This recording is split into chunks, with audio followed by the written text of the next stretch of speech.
Ethanol petrol engine ಹಾಳಾಗುತ್ತಾ, mileage ಕಡಿಮೆಯಾಗುತ್ತಾ ಅಥವಾ ಇವೆಲ್ಲವೂ ಕೇವಲ ವದಂತಿಗಳ? ಕಳೆದ ಕೆಲವು ದಿನಗಳಿಂದ ಸಾಮಾಜಿಕ ಜಾಲತಾಣಗಳಲ್ಲಿ ಇದೇ ಪ್ರಶ್ನೆ ಹೆಚ್ಚು ವೈರಲ್ ಆಗ್ತಾ ಇದೆ. ಕೆಲವರು E20 ಪೆಟ್ರೋಲ್ ಹಾಕಿದ್ರೆ ಬೈಕ್ ಕೆಡುತ್ತೆ ಅಂತಿದ್ದಾರೆ. ಇನ್ನು ಕೆಲವರು ಇದೇ ಭವಿಷ್ಯದ ಇಂಧನ ಅಂತ ಹೇಳ್ತಿದ್ದಾರೆ. ಹಾಗಾದ್ರೆ ನಿಜ ಯಾವುದು? ಈ ವಿಡಿಯೋದಲ್ಲಿ ಎಥೆನಾಲ್ ಎಂದರೇನು, ಅದು ಹೇಗೆ ತಯಾರಾಗುತ್ತೆ, E20 ಪೆಟ್ರೋಲ್ ನಿಮ್ಮ ವಾಹನಕ್ಕೆ ಸುರಕ್ಷಿತವೇ, ಮೈಲೇಜ್ ಮೇಲೆ ಎಷ್ಟು ಪರಿಣಾಮ ಬೀರುತ್ತೆ ಮತ್ತು ಯಾವ ವಾಹನ ಮಾಲೀಕರು ಹೆಚ್ಚು ಎಚ್ಚರಿಕೆ ವಹಿಸಬೇಕು ಅನ್ನೋದನ್ನ ಸರಳವಾಗಿ ತಿಳಿದುಕೊಳ್ಳೋಣ ಬನ್ನಿ. ಮೊದಲಿಗೆ ಎಥೆನಾಲ್ ಅಂದ್ರೆ ಏನು? ಮೊದಲು ಎಥೆನಾಲ್ ಅಂದ್ರೆ ಏನು ಅನ್ನೋದನ್ನ ತಿಳಿಯೋಣ. ಎಥೆನಾಲ್ ಒಂದು ಜೈವಿಕ ಇಂಧನ. ಕಬ್ಬು, ಜೋಳ, ಮುರಿದ ಅಕ್ಕಿ, ಧಾನ್ಯಗಳ ತ್ಯಾಜ್ಯ ಮತ್ತು ಇತರೆ ಕೃಷಿ ಉತ್ಪನ್ನಗಳಿಂದ ಇದನ್ನ ತಯಾರಿಸಲಾಗುತ್ತೆ. ಇದು ಪೆಟ್ರೋಲ್ನಂತೆ ಭೂಮಿಯಿಂದ ಸಿಗುವ ಪಳೆಯುಳಿಕೆ ಇಂಧನವಲ್ಲ, ಬದಲಾಗಿ ಕೃಷಿಯಿಂದ ಸಿಗುವ ನವೀಕರಿಸಬಹುದಾದ ಇಂಧನವಾಗಿದೆ. ಆದ್ದರಿಂದಲೇ ಭಾರತ ಸೇರಿದಂತೆ ಅನೇಕ ದೇಶಗಳು ಪೆಟ್ರೋಲ್ನಲ್ಲಿ ಎಥೆನಾಲ್ ಮಿಶ್ರಣವನ್ನ ಹೆಚ್ಚಿಸ್ತಾ ಇವೆ. ಭಾರತ ಯಾಕೆ ಎಥೆನಾಲ್ ಬಳಸ್ತಾ ಇದೆ? ಭಾರತ ತನ್ನ ಅಗತ್ಯದ ಬಹುಪಾಲು ಕಚ್ಚಾ ತೈಲವನ್ನ ವಿದೇಶಗಳಿಂದ ಆಮದು ಮಾಡಿಕೊಳ್ಳುತ್ತೆ.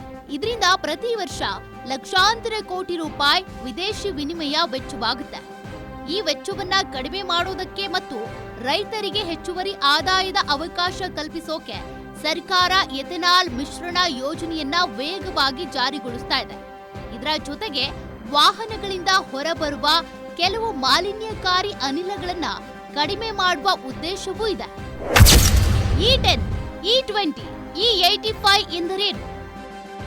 ಈಗ ಹಲವರಿಗೆ ಒಂದು ಗೊಂದಲ ಇದೆ. E10 ಅಂದ್ರೆ 10% ಎಥೆನಾಲ್ ಮತ್ತು 90% ಪೆಟ್ರೋಲ್. E20 ಅಂದ್ರೆ 20% ಎಥೆನಾಲ್ ಮತ್ತು 80% ಪೆಟ್ರೋಲ್. ಅಮೆರಿಕಾದಂತಹ ಕೆಲವು ದೇಶಗಳಲ್ಲಿ E85 ಕೂಡ ಬಳಸಲಾಗುತ್ತೆ, ಅಂದ್ರೆ 85% ಎಥೆನಾಲ್. ಭವಿಷ್ಯದಲ್ಲಿ E100 ಬಳಕೆಯ ಕುರಿತು ಕೂಡ ಚರ್ಚೆಗಳು ನಡೀತಾ ಇವೆ. ಎಂಜಿನ್ ಹಾಳಾಗುತ್ತಾ? ಇದೇ ದೊಡ್ಡ ಪ್ರಶ್ನೆ. ಅದಕ್ಕುತ್ತರ ಎಲ್ಲಾ ವಾಹನಗಳಲ್ಲ, ಆದ್ರೆ ವಾಹನದ ಮಾದರಿಯ ಮೇಲೆ ಅವಲಂಬಿತ ಆಗಿರುತ್ತೆ. 2023-24 ನಂತರ ಬಿಡುಗಡೆಯಾದ ಹೆಚ್ಚಿನ ಹೊಸ ಬೈಕ್ಗಳು ಮತ್ತು ಕಾರುಗಳು E20 ಇಂಧನಕ್ಕೆ ಹೊಂದಿಕೊಳ್ಳುವಂತೆ ವಿನ್ಯಾಸಗೊಳಿಸಲಾಗಿದೆ.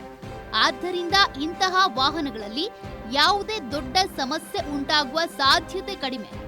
ಆದ್ರೆ 2018ಕ್ಕಿಂತ ಹಿಂದಿನ ಕೆಲವು ವಾಹನಗಳು E20ಗಾಗಿ ವಿನ್ಯಾಸಗೊಳಿಸಿಲ್ಲ.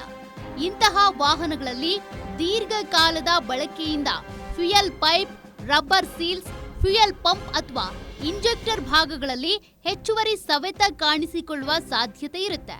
ಅಂದ್ರೆ E20 ಹಾಕಿದ ತಕ್ಷಣ ಇಂಜಿನ್ ಹಾಳಾಗೋದಿಲ್ಲ, ಆದ್ರೆ ಹಳೆಯ ವಾಹನಗಳಲ್ಲಿ ಸ್ವಲ್ಪ ಹೆಚ್ಚಿನ ಕಾಳಜಿ ಅಗತ್ಯ ಆಗಿರುತ್ತೆ. ಮೈಲೇಜ್ ಕಡಿಮೆಯಾಗುತ್ತಾ? ಹೌದು, ಆದ್ರೆ ಹಲವರು ಹೇಳುವಷ್ಟು ದೊಡ್ಡ ಮಟ್ಟದಲ್ಲಿ ಏನಲ್ಲ. ಎಥೆನಾಲ್ನ ಶಕ್ತಿ ಪೆಟ್ರೋಲ್ಗಿಂತ ಸ್ವಲ್ಪ ಕಡಿಮೆನೆ. ಆದ್ದರಿಂದ ಸಾಮಾನ್ಯವಾಗಿ ಸುಮಾರು 3-7% ತನಕ ಮೈಲೇಜ್ ಕಡಿಮೆ ಆಗಬಹುದು. ಉದಾಹರಣೆಗೆ, ನಿಮ್ಮ ಬೈಕ್ 1 ಲೀಟರ್ಗೆ 50 ಕಿಲೋಮೀಟರ್ ಮೈಲೇಜ್ ಕೊಡ್ತಾ ಇದ್ರೆ E20 ಬಳಕೆಯಲ್ಲಿ ಅದು ಸುಮಾರು 47 ಅಥವಾ 48 ಕಿಲೋಮೀಟರ್ಗೆ ಇಳಿಬಹುದು. ಎಲ್ಲಾ ವಾಹನಗಳಲ್ಲೂ ಇದೇ ಪ್ರಮಾಣದ ವ್ಯತ್ಯಾಸ ಕಾಣಿಸಿಕೊಳ್ಳುತ್ತೆ ಅಂತ ಹೇಳೋದು ಕೂಡ ತಪ್ಪು. ಹಳೆಯ ವಾಹನಗಳ ಮಾಲೀಕರು ಏನ್ ಮಾಡಬೇಕು? ಒಂದೇ ಇಂಧನವನ್ನ ನಿರಂತರವಾಗಿ ತುಂಬಿ ತಿಂಗಳುಗಳ ಕಾಲ ಟ್ಯಾಂಕ್ನಲ್ಲಿ ಪೆಟ್ರೋಲ್ ಉಳಿಯದಂತೆ ನೋಡ್ಕೊಳ್ಳಿ. ವಾಹನದ ಸರ್ವಿಸ್ ಸಮಯಕ್ಕೆ ಮಾಡಿಸಿ. ಫ್ಯೂಯಲ್ ಫಿಲ್ಟರ್ ಮತ್ತು ಪೈಪ್ಗಳನ್ನ ನಿಯಮಿತವಾಗಿ ಪರಿಶೀಲಿಸಿ.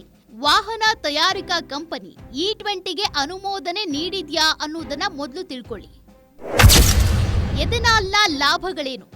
ಕಚ್ಚಾ ತೈಲ ಆಮದು ಕಡಿಮೆಯಾಗುತ್ತೆ, ರೈತರಿಗೆ ಹೆಚ್ಚುವರಿ ಮಾರುಕಟ್ಟೆ ಸಿಗುತ್ತೆ, ಪರಿಸರ ಮಾಲಿನ್ಯವನ್ನ ಕಡಿಮೆ ಮಾಡೋದಕ್ಕೆ ಸಹಾಯವಾಗುತ್ತೆ, ದೇಶದ ಇಂಧನ ಸುರಕ್ಷತೆ ಹೆಚ್ಚಾಗುತ್ತೆ. ಕೊನೆಯದಾಗಿ ಹೇಳೋದಾದ್ರೆ, ಎಥೆನಾಲ್ ಪೆಟ್ರೋಲ್ ಶತ್ರುನಾ ಅಂತ ಕೇಳಿದ್ರೆ ಇಲ್ಲ. ಆದ್ರೆ ನಿಮ್ಮ ವಾಹನ ಯಾವ ವರ್ಷದ್ದು ಅನ್ನೋದನ್ನ ತಿಳ್ಕೊಳ್ಳೋದು ಬಹಳ ಮುಖ್ಯ. ಹೊಸ ವಾಹನಗಳಿಗೆ E20 ಸಾಮಾನ್ಯವಾಗಿ ಸುರಕ್ಷಿತಾನೆ. ಹಳೆಯ ವಾಹನಗಳಿದ್ರೆ ಸರಿಯಾದ ನಿರ್ವಹಣೆ ಮಾಡೋದು ಅಗತ್ಯ. ಹೀಗಾಗಿ ಸಾಮಾಜಿಕ ಜಾಲತಾಣಗಳಲ್ಲಿ ಹರಿದಾಡುವ ಪ್ರತಿಯೊಂದು ವದಂತಿಯನ್ನ ನಂಬೋ ಬದಲು ತಾಂತ್ರಿಕ ಮಾಹಿತಿಯನ್ನ ತಿಳಿದುಕೊಂಡು ನಿರ್ಧಾರ ತೆಗೆದುಕೊಳ್ಳೋದು ಒಳ್ಳೆಯದು. ಈ ಮಾಹಿತಿ ನಿಮಗೆ ಉಪಯುಕ್ತವಾಗಿದೆ ಅಂತ ಅನ್ಸಿದ್ರೆ ವಿಡಿಯೋಗೆ ಒಂದು ಲೈಕ್ ಮಾಡಿ, ನಿಮ್ಮ ಸ್ನೇಹಿತರು ಮತ್ತು ಕುಟುಂಬದವರಿಗೂ ಈ ವಿಡಿಯೋವನ್ನ ಶೇರ್ ಮಾಡಿ. ಇಂತಹ ಟೆಕ್ನಾಲಜಿ, ಆಟೋಮೊಬೈಲ್ ಮತ್ತು ಉಪಯುಕ್ತ ಮಾಹಿತಿಗಾಗಿ ನಮ್ಮ ಚಾನೆಲ್ ಸಬ್ಸ್ಕ್ರೈಬ್ ಮಾಡಿ. ಬೆಲ್ ಐಕಾನ್ ಒತ್ತುವುದನ್ನ ಮರಿಬೇಡಿ. ನಾನು ಮತ್ತೆ ಒಂದು ಹೊಸ ಮಾಹಿತಿಯೊಂದಿಗೆ ಭೇಟಿಯಾಗ್ತೀನಿ. ಧನ್ಯವಾದಗಳು.